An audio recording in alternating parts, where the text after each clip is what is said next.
Guys, तपाईलाई यो देखिरहेको लिली मन पर्यो अर्थात् लोटस। धेरैले यसलाई लोटस भन्नुहुन्छ। लोटस होइन है साथीहरू, यो चाहिँ हो लिली। लोटस र लिलीमा फरक छ। साथै साथ तपाईलाई म एउटा अनौठो विषय पनि देखाइरहेको छु। यसको पत्ताबाट नै नयाँ बिरुवाहरू चाहिँ उत्पादन भइरहेका छन्।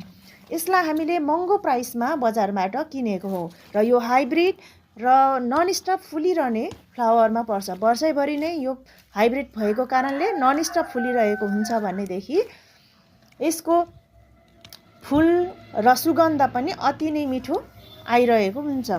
यदि तपाईहरूले यो फुललाई लिन चाहनुहुन्छ भने यस च्यानललाई लाइक सब्सक्राइब गर्न नभुल्नुहोला। साथै 10 जना अरू साथीहरूलाई सेयर गर्न नभुल्नुहोला। हामी तपाईहरूलाई यसको हेल्दी बिरुवा फ्रीमा उपलब्ध गिफ्ट स्वरूप दिनेछौँ।